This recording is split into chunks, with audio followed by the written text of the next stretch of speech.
যে আমাৰ অসমত দুখীয়া ল'ৰা ছোৱালীয়ে চৰকাৰী চাকৰি পাব লাগে। মই ৰাইজক কৈছিলোঁ যে আমাৰ চৰকাৰ আহিলে আমি 1 লাখ চৰকাৰী চাকৰি দিম। আজি অকল 1 লাখ নহয়, 1.5 লাখ চাকৰি আৰু 10 অক্টোবৰত আমি আৰু 50,000 ল'ৰা ছোৱালীক আমি চৰকাৰী চাকৰি দিম। আজি আমাৰ ৰাজ্য চৰকাৰৰ চাকৰি আমি মেধাৰ ভিত্তিত দুখীয়া ল'ৰা ছোৱালীক আমি চৰকাৰী চাকৰি দিছো। কিন্তু বিটিচিৰ পৰা মোক ৰাইজে এতিয়াও কয় যে ছাৰ, দিছপুৰৰ চাকৰিবিলাক আমি সুন্দৰভাৱে পাইছো, কিন্তু বিটিচিৰ চৰকাৰী চাকৰিটো সকলো শ্ৰেণীৰ ৰাইজে চৰকাৰী চাকৰি পোৱাৰ, দুখীয়া ৰাইজে পোৱাৰ ব্যৱস্থা কৰিব লাগে। অহা 5 বছৰ আমি ৰাজ্য চৰকাৰত যেনেকৈ সুন্দৰভাৱে চৰকাৰী চাকৰি দিছো, বিটিচিটো আমি সুন্দৰভাৱে চৰকাৰী চাকৰি দিয়াৰ ব্যৱস্থা আমি হাতত ল'ম। শ্ৰদ্ধা ৰাইজ, অসমত যিমান পৰিৱৰ্তন হৈছে, সেই পৰিৱৰ্তনে বিটিচিকো স্পৰ্শ কৰিব লাগিব। আজি আমাৰ অসমত চাৰিওফালে আমাৰ থলুৱা, খিলঞ্জীয়া আৰু আমাৰ ভাৰতীয় লোকে সকলো ক্ষেত্ৰতে আগবাঢ়ি যাব পাৰিছে। যোৱা কেইদিনমান আগতে মোক এজন ব্যক্তিয়ে সুধিছিলে যে অসমত যিমান ভাল কাম হৈ আছে, অসমখন যিমান আগবাঢ়িছে, আমাৰ বিটিচিখন কিয় আগবঢ়া নাই? মই এটাই কৈছিলো যে অসমেও বিজেপিৰ বাবে বহু বছৰ অপেক্ষা কৰিছিলে আৰু বিটিচিৰ ৰাইজেও এইবাৰ বিজেপিৰ বাবে অপেক্ষা কৰিছে। আৰু বিজেপিয়ে যেতিয়াই আমাৰ বিটিচিত অধিকৰ পৰা অধিক সংখ্যক আসন লাভ কৰিব পাৰিব, আমাৰ অসমৰ দৰে বিটিচিটো সুন্দৰভাৱে পৰিৱৰ্তন হ'ব পাৰিব। সেইবাবে মই ৰাইজক অনুৰোধ কৰিম যে এইবাৰ নিৰ্বাচনত আমি কাৰো বিপক্ষে নহয়। আমি নকওঁ যে UPPLক ভোট নিদিব, আমি নকওঁ যে BPFক ভোট নিদিব। আমি মাত্ৰ এটাই কথা কম, পদুমত ভোট দিব, বিজেপিক ভোট দিব, আৰু তেতিয়াহে বিটিআৰৰ উন্নতি হ'ব পাৰিব। আমি কাৰো বিপক্ষে নহয়, আমি মাত্ৰ আমাৰ সপক্ষে। আমি এটাই কথা জানো, যদি নৰেন্দ্ৰ মোদী ডাঙৰীয়াক আমি ভোট দিওঁ, বিজেপি দলক যদি আমি ভোট দিওঁ, আমাৰ বিটিচিলৈ পৰিৱৰ্তন আহিব আৰু বিটিচিলৈ সুন্দৰভাৱে বিটিআৰলৈ আমি পৰিৱৰ্তন কঢ়িয়াই আনিব পাৰিম। শ্ৰদ্ধা ৰাইজ, যোৱাবাৰৰ যেতিয়া আমি ইলেকশ্যনৰ ৰিজাল্ট আমি চাওঁ, আমি কোকৰাঝাৰত, চিৰাঙত, বাক্সাত, তামুলপুৰত, ওদালগুৰিত আমি প্ৰথমবাৰৰ বাবে ভাল কৰি ইলেকশ্যন খেলিছিলোঁ। তাৰ আগতে আমি ইলেকশ্যন খেলা নাছিলোঁ। আমি মাত্ৰ 1 বা 2টা সমষ্টিত বা 4টা সমষ্টিত আমি চেষ্টা কৰিছিলোঁ। কিন্তু এইবাৰ আমি সিদ্ধান্ত লৈছো যে কোকৰাঝাৰৰ পৰা ওদালগুৰিলৈ যিমান সমষ্টিত ৰাইজে বিজেপিক ইলেকশ্যন খেলিব কয়, আমি সিমান সমষ্টিত আমি নিৰ্বাচন খেলিম, যাতে আমি বিটিচিৰ জীৱনলৈ, বিটিআৰৰ জীৱনলৈ আমি পৰিৱৰ্তন আনিব পাৰোঁ। শ্ৰদ্ধা ৰাইজ, আমাৰ সকলোৰে ভাষা সুৰক্ষিত হ'ব লাগে, সকলোৰে সংস্কৃতি সুৰক্ষিত হ'ব লাগে, আৰু সকলোৱে ভাবিব লাগে যে কোকৰাঝাৰখন আমাৰ, দিছপুৰখন আমাৰ, দিল্লীখন আমাৰ। আমাৰ যদি মনত ভাৱ থাকে যে ইয়াত এই ব্যৱস্থাটো আমাৰ নহয়, তেতিয়াহ'লে আমাৰ ৰাইজ তাৰ পৰা উপকৃত হ'ব নোৱাৰে। আজি আপোনালোকে চাব, প্ৰথমবাৰৰ বাবে বিটিআৰত অকণমান হ'লেও বিজেপি দল বহিবলৈ সক্ষম হৈছিল, আৰু বিজেপি দল কোকৰাঝাৰত অলপমান জাগা, অকণমান এৰিয়া, অকণমান কেইটামান সিট আমি জিকি কোকৰাঝাৰত বহাৰ লগে লগে আজি কিমান পৰিৱৰ্তন হ'ল। তামুলপুৰৰ দৰে জাগাত মেডিকেল কলেজ, ওদালগুৰিৰ দৰে জাগাত অসমমালা, কলাইগাঁৱত নতুন কলেজ, আজি মই লিষ্ট দিব পাৰো যে যোৱা 5 বছৰত বিজেপি দল অকণমান জাগা পোৱাৰ কাৰণে আমি ইয়াতে কিমান কাম কৰিব পাৰিলো। আপোনালোকে মাত্ৰ এইবাৰ আমাৰ জাগাখিনি অকণমান আগবঢ়াই দিয়ক, আৰু অলপ ডাঙৰ কৰি দিয়ক। আমি বিটিআৰৰ জীৱনলৈ ভাবিব নোৱাৰা আমি পৰিৱৰ্তন আনিম। আমাক মাত্ৰ ৰাজনৈতিকভাৱে আপোনালোকে এবাৰ সমৰ্থন কৰক, এবাৰ আপোনালোকে বিজেপি দলক সমৰ্থন কৰক। জাতি, বৰ্ণ, সম্প্ৰদায় সকলোৰ বাবে আমি কাম কৰিম।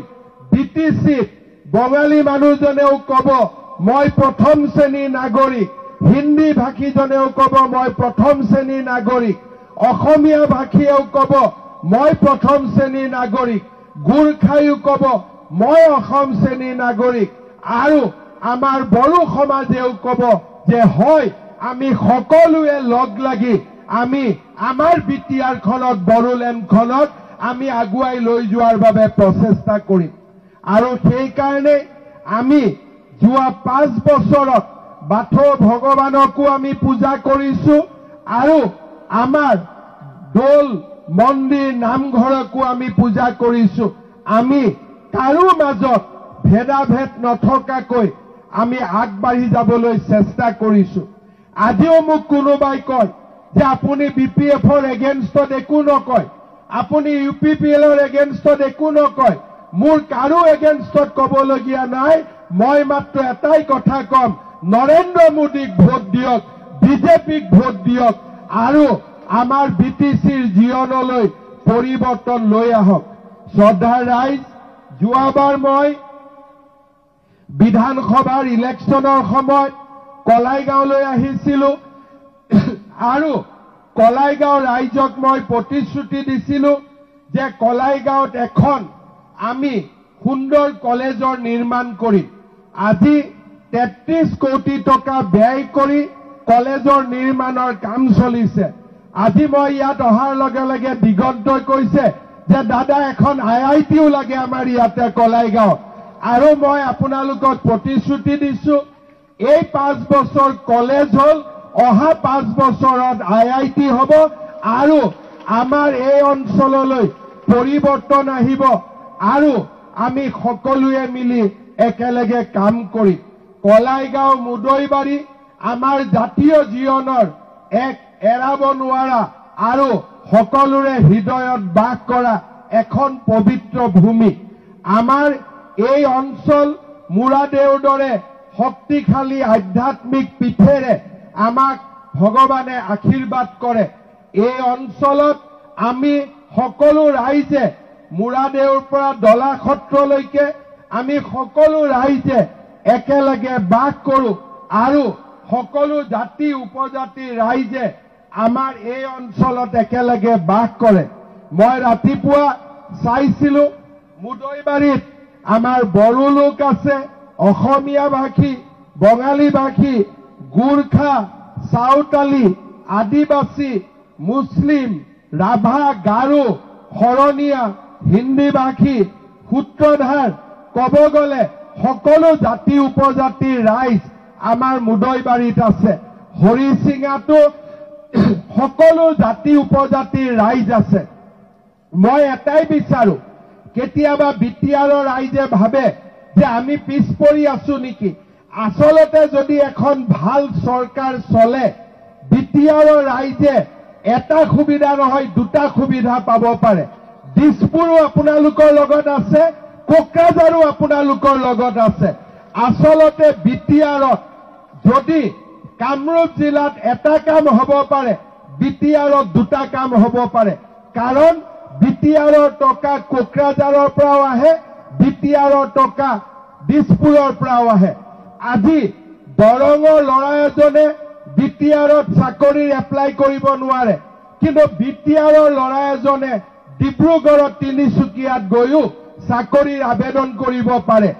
আমি গুৱাহাটীৰ পৰা আহি মই বিটিআৰত মাটি কিনিব নোৱাৰো, কিন্তু বিটিআৰৰ মানুহে কলাইগাঁৱতো মাটি কিনিব পাৰে, গুৱাহাটীতো মাটি কিনিব পাৰে। যদি আমি বিটিআৰখন ভাল কৰি পৰিচালনা কৰিব পাৰো, তেতিয়াহ'লে বিটিআৰৰ ৰাইজ আটাইতকৈ বেছি উপকৃত হ'ব পাৰে, যদিহে এই চৰকাৰখন আমি ভাল কৰি চলাব পাৰো। আৰু সেইকাৰণে মই মনত বিচাৰো যে এইবাৰ আপোনালোক সকলোৱে জানে যে অসমত আকৌ এবাৰ বিজেপি চৰকাৰ আহিবনে নাই? অসমত বিজেপি চৰকাৰ আহিবনে নাই? বিজেপি বিধানসভাত আপোনালোকে বিজেপিক ভোট দিবনে নাই? যদি দিছপুৰত বিজেপি আহে, আমি দিছপুৰত বিজেপি অহাৰ আগতে কোকৰাঝাৰত তাৰ আগতে আমি বিজেপিক শক্তিশালী কৰিব লাগিব, যাতে আমি সকলো প্ৰকাৰে বিটিআৰবাসীক ন্যায় দিব পাৰো, বিটিআৰবাসীক আগুৱাই লৈ যাব পাৰো। আজি আমাৰ ইয়াতে কাৰ্যকৰ্তাসকল আছে।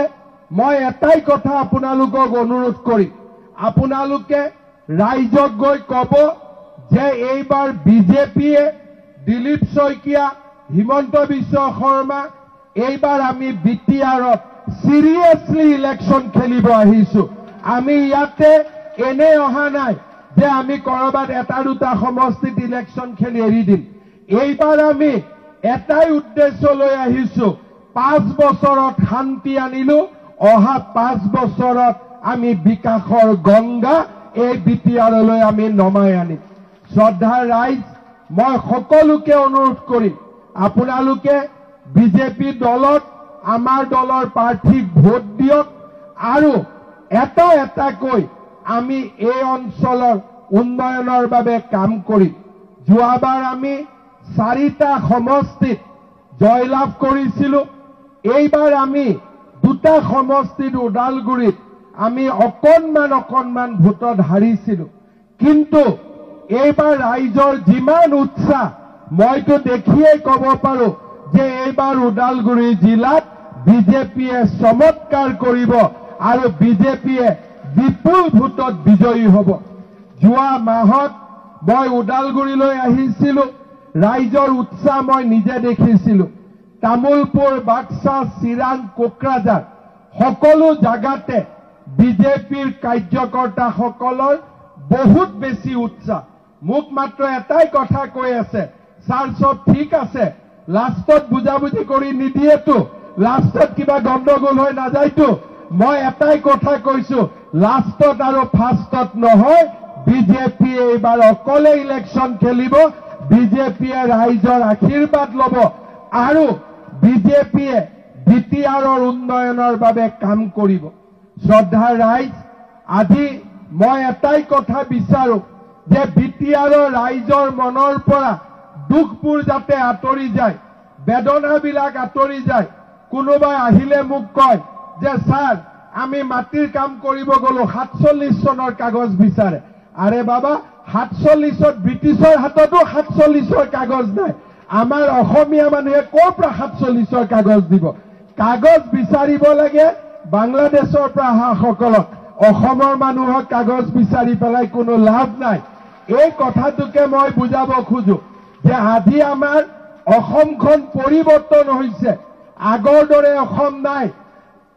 এতিয়া অসমীয়া বা আমাৰ বড়ো, ৰাভা আমাৰ মাজত কাজিয়া কৰি পেলাই আমি সময় পাৰ কৰাৰ সময় নহয়, কাৰণ আমাৰ শত্ৰু কোন তাক আজি আমি সকলোৱে চিনি পাওঁ। যাৰ কাগজ বিচাৰিব লাগে তাৰ আমি কাগজ বিচৰা নাই, গোটেই জংগলে মাটিয়ে গোটেইখিনি তেওঁলোকে আৱৰি ল'লে, তাৰ কাগজ বিচৰা নাই, আৰু যাৰ কাগজ বিচাৰিব নালাগে তাৰ কাগজ বিচাৰি আমি ঘূৰি ফুৰিছো। মই এটাই কথা কম, ভাই হিমন্ত বিশ্ব শৰ্মাৰ কাগজ বিচাৰিব নালাগে, বাংলাদেশৰ পৰা অহাজনৰ কাগজ বিচাৰক। কিন্তু আমাৰ ইয়াত উল্টা, বাংলাদেশৰ পৰা অহাজনৰ কাগজ কোনেও বিচৰা নাই, কাগজ বিচাৰি আছে দিলীপ শইকীয়াৰ, পৰমানন্দ ৰাজবংশীৰ কাগজ বিচাৰি আছে। এই কথাটো কাৰো কাৰণে ঠিক নহয়, কাৰণ আমি যদি একেলগে নাথাকো, আমাৰ জাতি মাটি ভেটি সকলো নোহোৱা হৈ যাব। যোৱা 4 দিন আগতে মই উৰিয়াম ঘাটলৈ গৈছিলো। 10,000 বিঘা মাটি মানুহে কয় যে মোৰ একো নাই কাৰণে মই ইয়াত আহিছো। তেতিয়া মই এজনক সুধিছিলো যে বাবা তোমাৰ একো নাই, ইয়াত তুমি আহিলা, কিন্তু অসমত মই জন্ম হৈ মোৰে বাবাৰ 20 বিঘা মাটি নাই, তোমাৰ 1000 বিঘা মাটি কেনেকে হ'ল? এই হৈছে অসমৰ পৰিৱেশ। অসমীয়াই শত্ৰু কোন, অসমীয়াই বন্ধু কোন, বড়ো, ৰাভা, কছাৰী, আমাৰ হিন্দীভাষী, বঙালীভাষী সকলোৱে আমি বুজিব লাগিব আমাৰ শত্ৰু কোন, আমাৰ বন্ধু কোন। অসমীয়া হিন্দু, অসমীয়া মুছলমান, অসমীয়া খ্ৰীষ্টিয়ান, আমি সকলোৱে বুজিব লাগিব আমাৰ শত্ৰু কোন আৰু কেনেকৈ আমি জাতিটোক জীয়াই ৰাখিব পাৰিম। আৰু সেইকাৰণে মই ভাবো যে বিটিআৰতো আমি নতুন চিন্তাৰ জন্ম দিব লাগে, যে যাৰ কাগজ বিচাৰিব লাগে তাৰ কাগজ বিচাৰিব লাগে, যাৰ কাগজ বিচাৰিব নালাগে তাৰ কাগজ বিচাৰি সময় নষ্ট কৰাৰ প্ৰয়োজন নাই। সেই এনেকুৱা ধৰণৰ ঘটনাই আমাক পিছুৱাই লৈ যায়, আমাক আগুৱাই লৈ নাযায়। শ্ৰদ্ধা ৰাইজ, আমি সকলোকে সন্মান কৰো। আজি আপোনালোকে দেখিছে যে আমাৰ প্ৰধানমন্ত্ৰী ডাঙৰীয়াৰ প্ৰচেষ্টাত আজি আমি নতুন দিল্লী পৰ্যন্ত বডোফা উপেন্দ্ৰনাথ ব্ৰহ্মৰ প্ৰতিমূৰ্তি নিৰ্মাণ কৰিছো। আজি বাথৌ ধৰ্মৰ প্ৰতিটো উপাসনাস্থলী যাতে সুন্দৰ হয় তাৰ বাবে আমি চেষ্টা কৰিছো। ব্ৰহ্ম সমাজৰ প্ৰতিটো অনুষ্ঠানতে মই গৈছো, কাৰণ মই বিশ্বাস কৰো যে আমি একেলগে থাকিলেহে দূৰৰ পৰা অহা অতিথিসকলক আমি বিদায় দিব পাৰিম। আৰু নহলে আমাৰ বৰঘৰটো এটা এটাকৈ লৈ যাব, একোৱে নাথাকিব, না ভাষা থাকিব, না জাতি থাকিব, না সংস্কৃতি থাকিব। আৰু সেইকাৰণে মই আকৌ বাৰে বাৰে কৈছো যে বড়োলেণ্ডত কোনো দ্বিতীয় শ্ৰেণীৰ নাগৰিক নহব, সকলোৱে প্ৰথম শ্ৰেণীৰ নাগৰিক হ'ব লাগিব। আৰু সেই উদ্দেশ্যে ভাৰতীয় জনতা পাৰ্টীয়ে এই নিৰ্বাচনত প্ৰতিদ্বন্দ্বিতা কৰিছে।